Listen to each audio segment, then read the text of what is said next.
Hey everybody, this is Bombs Away, and today I want to talk to you about why I think this tier list, in my personal opinion, what traps are best for killing speedrunners mostly. But these traps specifically kill me the most in Meet Your Maker. These are the traps that I aim to kill before they kill me, and the reasons why I think this tier list is the best for the current state of the game. So, we'll start from the bottom in D tier. We've got holocubes. The reason I put this at the bottom is because it's a static effect. It can be activated by other traps and can be affected by sources other than raiders, but it doesn't have any direct danger to the raider.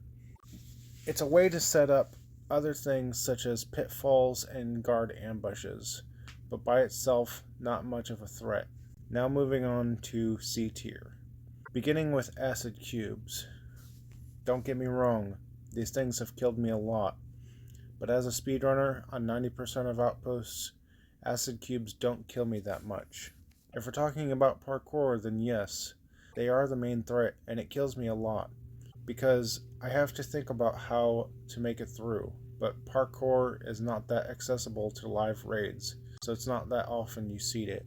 Now, onto spikes. Spikes are probably the most unexpected way to die in my opinion. It's mostly used to surprise raiders. The different mods that you can put on it are really good, and I use them a lot in my own outposts. Mostly to trap players in a room with guards and other traps. It's all in how you use it, but in almost every outpost I've been through, spikes are not that big of a threat. That brings us to B tier, starting with claws. So, claws are an issue for speedrunners.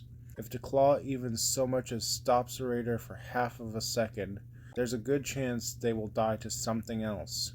On their own, they're not that big of a threat, even with self-destruct, because you can get away before it explodes. But to use it in a way to help other traps or guards makes it much more useful, which is why it's higher in the list. The next is sentinels. They used to be a lot worse of a threat, but now they're not as much. Most of the time, I can ignore sentinels. If there's one directly in front of me, I will try to shoot it. Another good example is parkour. If I see a sentinel, I can shoot it to be able to grapple to it, so they become more of a reason to destroy. That's just another reason why it's a little higher up on the list. It's still a good trap. It can still kill unexpectedly if you're trying to go too fast or just trying to get past it. Onto the death blossom.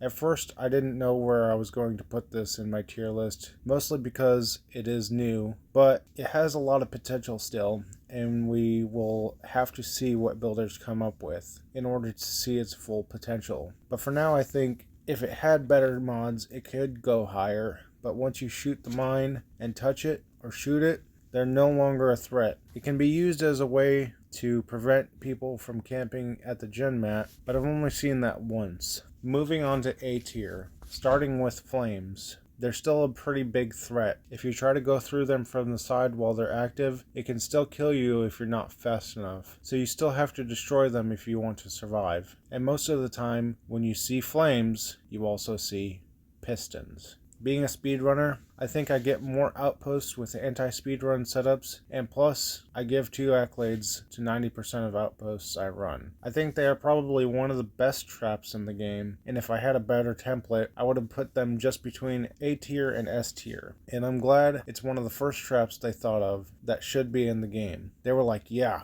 this definitely has to be in the game. Now, let's talk about bolt shots. Bolt shots actually have a lot of potential. They can be used to go extremely long distances, well beyond the activation range. They can be used to set off chain reactions. They can be used to destroy holocubes that are way off in the distance and release a bunch of guards out of nowhere. They can track a player through a wall. As long as the trap is activated, Hunter will follow and kill you if you are at a place for a raider to stop and they think they are safe. If you haven't seen it, Just trust me, it can happen. There's probably more that I could say about bolt shots, and they have a lot more potential than I ever thought initially, and this trap could also more likely be between A tier and S tier. Now let's talk about jump pads. Earlier I was talking about spikes and how they're a surprise, and the jump pad works on that same idea, but it's the fastest activating trap as far as I know. I still think it hasn't been used to its full potential, but it can be used in funny trap setups as well, which adds something we needed in a game like this. But you can also use it to bounce players into spikes and acid pits, or even a virtual hell of flame traps. The fact that the camouflage just adds to the uniqueness of this trap is one of the reasons it's so high up. And finally, S tier. Let's talk about lasers. I have loved lasers ever since they came out, and they are one of the most chaotic traps in the game. You can control them to a degree though. If you focus the laser and bounce it off other surfaces using basic geometry, you can catch people off guard. This trap has all the ability of most other traps, the only downside being that it is also able to kill everything else in the room, including itself. Seeing a laser work the way you want it to can be extremely satisfying to watch. And finally,